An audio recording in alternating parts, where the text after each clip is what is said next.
زمونږ خو چې کوم تبلیغ دی هغه دې لپاره دی چې په روان وخت کې پښتانه دومره پوهه شي، دومره چې کوم دی لکه دې پوهه حاصله کړي چې دا دین دې ته بالکل اسان شي، چې دې د دین په مفهوم باندې پوه شي، دین په معنا پوه شي. زمونږ بنیادي مقصد هم دا لکه مونږ بنیادي خبره دا کوو، زمونږ د تحریک نوم چې کوم دی هغه دی خپلواک پښتونستان غورځنګ.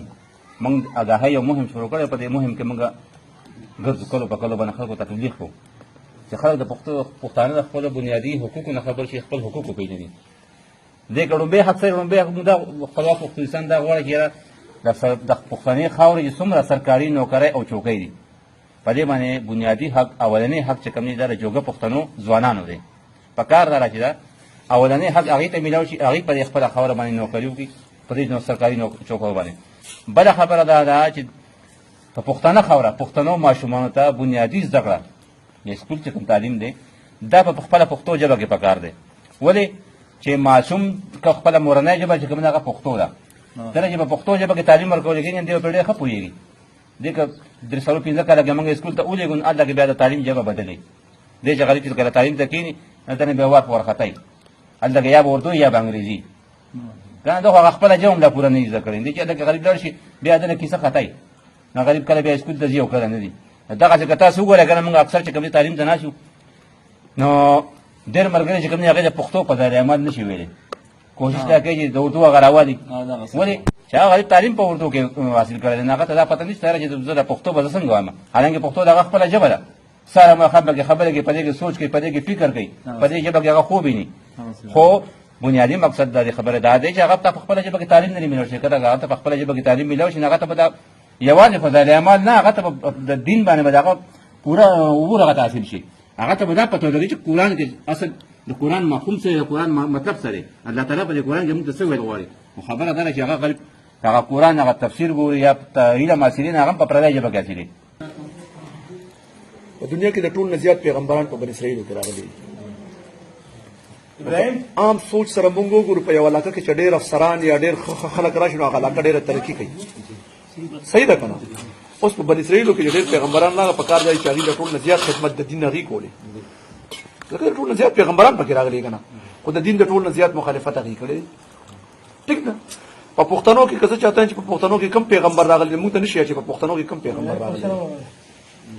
ټیک ده. ښکاره ظاهري دغه باندې موږ ته څه نه ښکاري، خو د ټول نه زیات تړلي دین سره همدا خلک دي. که د تریون مرکز ګوري، که د حج په معامله کې ګوري، که د عمرې په معامله کې ګوري، که دیني مدرسې ګوري، د ټول نه زیات دین سره تړلي دا خلک دي. دا ولې؟ دا د دې مزاج خدای پاک د دې مطابق پیدا کړي.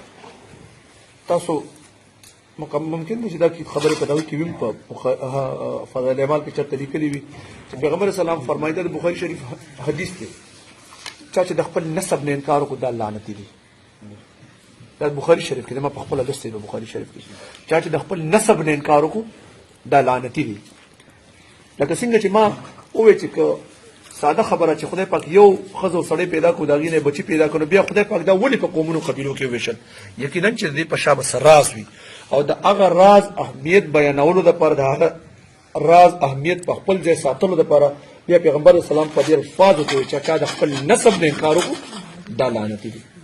په دې صحابو کې موږ ګورو د ډېرو صحابو نومونه د هغې د قوم په مناسبت سره هغې سره تللي. سلمان فارسي رضی الله تعالی عنه د فارس نه تللي مسلمانو په د فارس هغه نوم ورسره تړلو چې د پېژنګلو په هغه مسلمانانو کې ژوندی وي.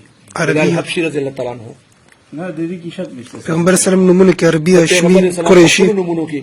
نو دا هغه بنیادي نقطې دي چې په دې باندې دغسې کار په کار دی لکه چې سړی خپل ځان ته څنګه کار کوي.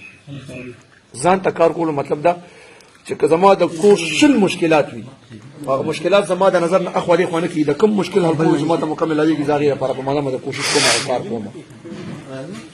ټیک ده. دا وطن زموږ اجتماعي کور دی، دا وطن زموږ اجتماعي کور دی. یو انفرادي کور وي که نه، یو اجتماعي کور وي. د یو کلي جومات، د یو کلي لاره، د یو کلي چېرته بل داسې اجتماعي نظام د هغې د جوړولو دپاره هغه ټول خلک په شریکه باندې مدد کوي که نه، کوشش کوي که نه. دا جومات کېدای شي چې دا چېرته د جیب هم خپل ذاتي جیب نه هم جوړ کړي وي، خو دې کې چې وخت تر وخته نور څونه کارونه کېږي ضرورت پوره کېږي نو هغه د کلي د هغه محلې خلک په اجتماعیت سره کوي. موږ د جمعې په ورځ اکثر په جومات کې چندې لپاره دغه کېږي ټیک ده دا دی خپل غني او غني چې دا زمونږ د پاره دی دا زمونږ مجموعي ملکیت دی زمونږ اجتماعي ملکیت دی دغه سي کله یو کلی لار خراب شي نو خلک په شریکه باندې خپل لګي لري پیسې راټولي کیو هغه لار په جوړه دغه سي پښتنه خور د ټول پښتنو شریک کور دی د شریک کور دی د شریک کور د اجتماعي یا د غټ نظام د پاره بیا هر پښتون په دې کې د خپل سي برخه اچي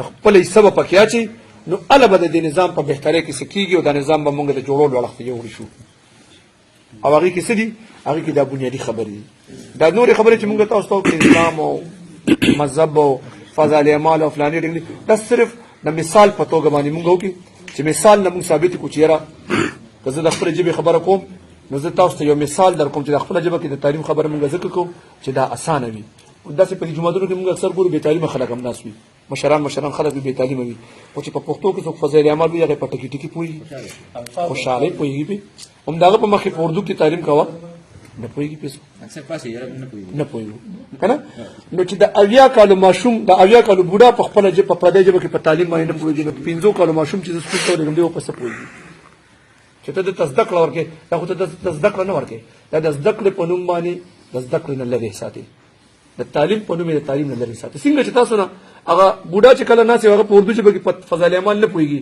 نو هغه کې خو جوړش تا کنه او نه په استاد دی طرف په بندینه چې ته کې نه خامخا به سکے او یار څه نه پیګم ته په داسې جبه کې چې څه نه پیګم مونږ خو ماشوم ته د اختیار نه ورکړ چې هغه و چې استاد دې په دې نه پیګم پاسې روان شي مجبور مو ته ګنوري حقیقت دا دی چې د تعلیم په نوم موږ د تعلیم نه لري ساتو